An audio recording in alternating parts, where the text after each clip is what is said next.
Everybody, welcome. We are here with a very special guest here.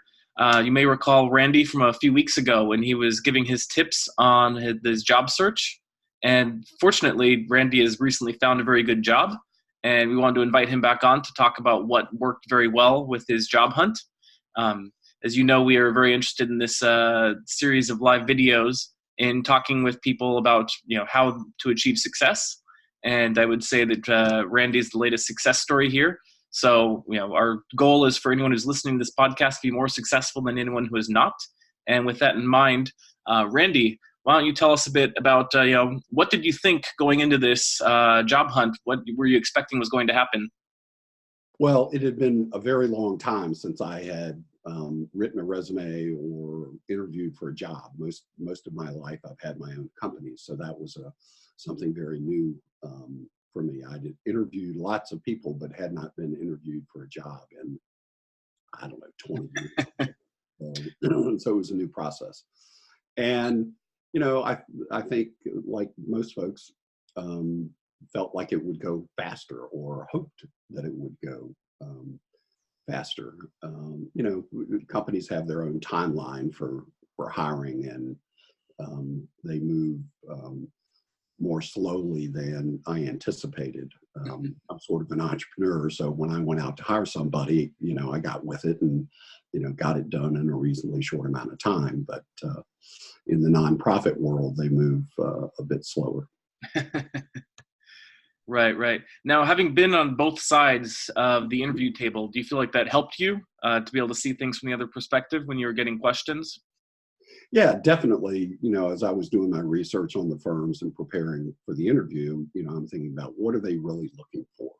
And, what is the impact that they want me to have? And how can I demonstrate that from experience out of my resume to show them, in particular, specifically for their organization, that I could do that. Mm-hmm. Now, you were also, you've had experience in kind of, running companies and nonprofits and the government. Now, in this time in particular, you're looking for something of the nonprofit side. You mentioned a bit about this, but I'd be interested to hear you go into more detail about the differences between these different sectors and how you kind of approach them. Yeah, so, I did some deep reflection on what I wanted the next chapter of my life to look like. And, I've been fortunate to have lots of experiences in lots of different sectors: private enterprise, government, nonprofit. And I wanted to be in the nonprofit sector. I felt like that was going to fit my passions better, sort of, provide me an ability of purpose every day that I got up. So I narrowed my focus to a geographic territory. I wanted to be in Maryland, Virginia, or North Carolina within 2 hours of the coast. And I wanted it to be in a nonprofit that fit my interests. So, the food bank, workforce development, healthcare, those were all things that I was keenly interested. So I only applied for jobs that were in that geographic area and only to nonprofits that fit my interests. I wasn't looking to get a job to get a job. So you wouldn't take just anything. You had a few kind of criteria that had to be checked off. Yeah, and I turned down a couple, in part because of pay, and then, in part because I just felt like that wasn't going to get me up every day excited. Mm-hmm. That's great. So why don't you talk a bit about the position you did finally end up getting and kind of what led up to that? Yeah, my skill set, one of them is in fundraising, both for political candidates, campaigns, organizations, and also nonprofits. And this one came up in my preferred location, which is Wilmington, North Carolina. So I'll be at the beach, not 2 hours from the beach. So that. And also I had served on the food bank board of trustees in Virginia. So I was very familiar with the mission and message, and obviously passionate about the cause. So I'm going to be major gifts officer for a food bank, central North Carolina and eastern North Carolina. which covers a huge geographic territory, 34 counties, including Wake County, which is Raleigh, Greensboro, Wilmington, New Hanover County. So from a population perspective, I haven't done the math on this, but it's got to be it's got to be at least 60% of the population of North Carolina. So it's huge. That's great. That's great. And So that's the major gifts officer fits me well too, because if I'm going to raise money, I want to raise it in big chunks. So I want to be asking people for significant sums of money. And, I'm comfortable doing that. Having been, president, CEO of businesses, I've been on both sides of the table, people asking me for money and actually doing solicitation of others. But yeah, I like the big numbers. great, great. And, I don't know much about the kind of nonprofit world, but I do know that fundraising is just a very critical skill for that. So do you think that's something that really helped you when you were going out to do this job search?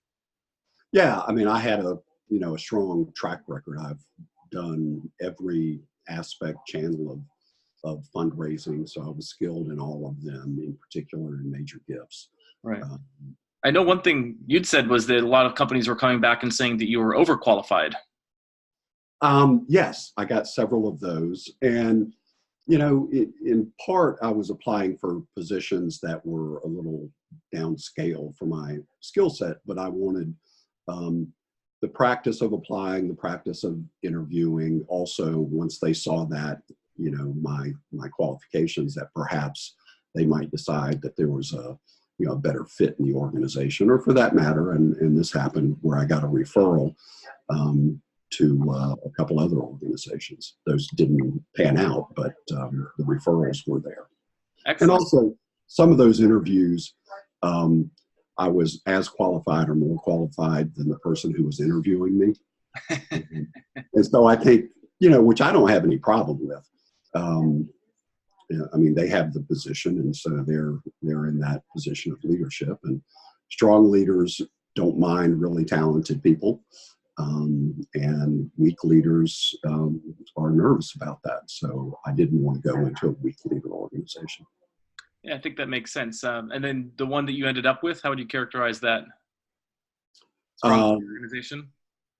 Yeah, well, one, it's large. It's about $140 million a year organization, so that's substantial. And just being a great fit. And I like the people very much. I met with a person who would be my superior, and then the person I work with directly, and some board members. So I was very comfortable with it. Excellent, excellent. So kind of, looking back at the kind of coincidence of events that led to the success here, it seems to me, maybe I'm going to mischaracterize this, but, I came from a physics background. It seems like you had a bunch of potential energy built up with many different things, right? So you had, a lot of previous work you'd done with regard to serving on boards of food banks, which, who knows if that was going to actually be the thing that converted, as well as all these positive referrals that were coming in, all this kind of practice interviewing. So in some cases, it seems like this potential energy that you built up successfully converted, whereas in other cases, you built up this potential energy that might not convert for this, but maybe some of these referrals you made will be very successful or helpful for you in future job hunt. Is that a kind of fair way of looking at the situation? Yeah. I had been able to take some time off, so I was pent up to get back to work too. But it seems like one of the the really big successful things was all this time that you'd done at the food bank before. You probably did that just because it was something you're interested in and passionate with, and you had some time and could contribute. Whereas in this case, it actually just ended up might have maybe being the thing that tipped the scales for you. Is that a fair way of characterizing it? Yeah, because I understood or understand the message and the mission very clearly. I'm sure that was helpful. Mm-hmm. One of the other things, I was applying in 3 states, and I found that where I didn't get the job, I didn't always know this, but they disclosed it in some instances, that they went with a local candidate, mm-hmm. which, is an understandable bias. They've got somebody already in town, and who in theory knows the donor market better than I do, which is a mistake. And I happen to know it in North Carolina just from my experience down there. But in dozens of campaigns across the country, only once before did I have any geographic connection or donor connection in that area. Mm-hmm. So the ability to identify, do the donor research, do the networking and cultivation is a skill set. And I don't think that was recognized enough. There was sort of a bias that if you didn't already know, donors in the marketplace, then you couldn't do the job. Right. Interesting. So, kind of summing up things, what would you say, I'm going to, first go into what went well with this, and then in a few seconds ask what could be improved. But, what do you think went well about this current job hunt? Having not been on the job market for a while, you went out there, you practiced interviewing, you got a really good resume, you got a really good job. What were some of the kind of factors that you would say worked really well about this job hunt? Well, a couple of things. One, I took the time to reflect and really focus on geography and my passions. Mm-hmm. That narrowed, the field significantly. So that was important. So I only applied to those that were going to be a good fit. Mm-hmm. Also, the research. Before applying and in preparation for the interviews, I spent the majority of my time researching the organization and the people in the organization. I would Google board members and staff and the organization to see, other stuff that was out on the internet, and, hit them up on LinkedIn. I would specifically ask from whoever was scheduling the interview who was going to be in the interview, and all of them were sort of a panel thing. It was never just one person. And so I'd go check them out on LinkedIn, try to find interesting, factoids about them that I might be able to relate to, and actually, connected with them before the interview.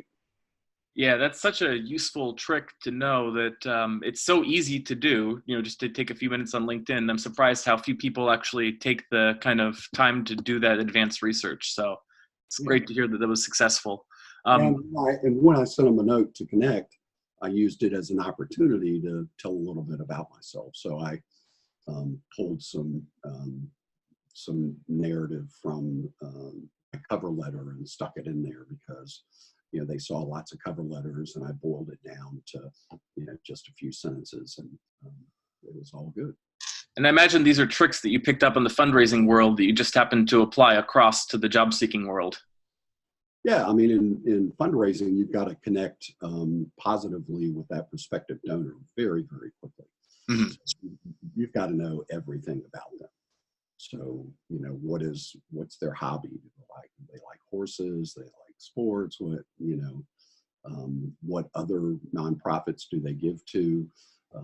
Why they might give to those? Whether it's education or another food bank or another organization that is similar in mission to a food bank. So you have all that information to start with, and we know an insane amount of information. I mean, my previous company was, a donor data business, so people were stunned at what we knew about them. But 99% of the time, they were appreciative that I'd taken the time to do the research. 1% found it creepy. But donors get, especially major donors get solicited all the time, and so you have a quality interaction with them. It's going to stand apart from the other interactions they have. Excellent. So then what about kind of areas for improvement? Hopefully you're not going to need to do a job search again for quite some time, but what did you learn that might make it better or easier next time if you do have to do another job search? Well, I had to learn to effectively use Indeed and LinkedIn in particular. I hadn't really, I had a LinkedIn account, but I didn't use it very often. So I had to learn how to effectively do that, to network within that, identify good jobs, use the right keywords to to get job alerts. So that was something I had not done. Mhm. Pause. What I'm told is 70% of jobs come from referrals. And that was not my case. One, because the geographic area where I have the most sphere of influence was not really where I wanted to live. So I used that some to get some interviews, but there were other places that I preferred to live. So I didn't have that sphere of influence within that community. But I did have great references, and so those worked out for me. Excellent, excellent. Any kind of parting thoughts that you would give to people who are interested in career in the nonprofit world, but maybe don't have maybe are just getting started? You hate to do this when you're actually looking for a job, but volunteer. A lot of employment comes from having volunteered for an organization. Mm-hmm. You may be in a rush to get a job for personal economic reasons, and I understand that, but to the degree that you can get yourself introduced in a positive way to that organization is valuable. What would you say to the critics that might say experience doesn't pay the bills? Yeah. Well, you've seen my resume, and I've got a lot of experience in a lot of sectors, and to a certain degree, that was a detriment because, how does launching a conveyor manufacturing company and taking it to number 2 in the marketplace in North America translate to raising money? So I was able to do that. I mean, they're all customers, right? A donor, a Target, a UPS, which were my customers. It's it's the same thing. You got to build. It's really all about relationships, and you got to be adept at relationship building and stewardship to be effective in nonprofit and business as well. Right. And I think ultimately you would rather work in an organization that understands the kind of the higher consciousness individuals who understand how these skills can relate across disciplines, as opposed to if someone didn't understand that, you might not want to work for them anyway.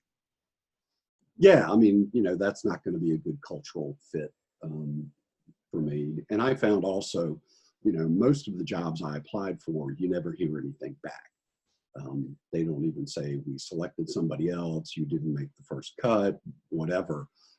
It was rare when I got an email like that.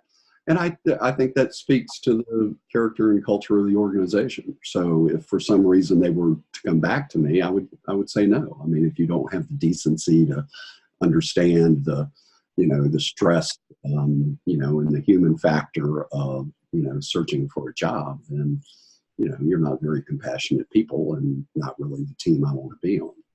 Yeah, that's something that we've heard a lot. And, to briefly plug ourselves, we're solving that problem at RezScore Jobs, where we've actually built out a tracking system so you can see the status of your application as it goes all the way through from our site to the hiring manager. So you're able to get a few more signals on feedback. We call it the black hole problem because it feels like you're taking your resume and throwing it into a black hole and it just disappears. Yeah. But we said that 2019 is not just the year that humans first photographed a black hole, but we at RezScore actually solved the black hole problem. Yeah, that's great. Also, I wasn't shy about following up. And, with one organization, I knew that developing a strategic fundraising plan was one of the things that was a high priority for them. So I sent them an example of a plan that I had written. Also, I thought about, a new fundraising avenue that I was pretty sure they had not pursued, and wrote a 1-page memo on that. Now, I didn't get that job, but they asked me to serve on the board of directors. Did you accept? Which I accepted. Excellent, excellent. So who knows? Maybe that will be value in the future somehow. Yeah, it looks good on the resume to be on the board. Yeah, absolutely. As long as if you get too qualified, then you'll end up running the country, but you won't have you won't be able to get a job. Yeah, that's right. Excellent. I think that we're running close to the time limit that I have set. So any kind of parting thoughts, questions? Yeah. it might be pandering and blowing smoke up your skirt, but RezScore was a game changer for me. As you know, my resume was a 6-page hot mess that I could not boil down into 2 pages, and you guys were able to do that, which shocked me. I mean, I'm a pretty smart guy, but I just could not find my way, from A to Z to do that. And then you also helped me with my cover letter, and I would say also, have that stuff well written. Read it, show it to other people. Get feedback on that, and then build that cover letter in particular in a way that it's easily edited to be specific to the organization you're applying, so that that process of applying isn't stressful. It would take me, 15 minutes. The ones that frustrated me that were these online applications that had all this stuff, all these questions, you had to answer, and some of it was HR stuff, but I think they could take your cover letter and resume and use that until you needed to check things like, are you a veteran, and are you disabled, and things like that. But I'm not an HR person. No, that's another tricky problem. We're working on solving that one too, but might take a couple more months. Yeah. So, no, I appreciate it. Thank you very much. We will definitely be in touch and check in throughout the next few months, see how things are going, as well as if we do get any questions from people who are interested in kind of this general kind of nonprofit, government, or even entrepreneurial startup world. We will definitely be back in touch to get your advice and get your thoughts on things. Yeah, that sounds great. And again, you guys were a huge help, and I appreciate it. Thank you. Love to hear that. Take care, Randy. Good luck. See you later.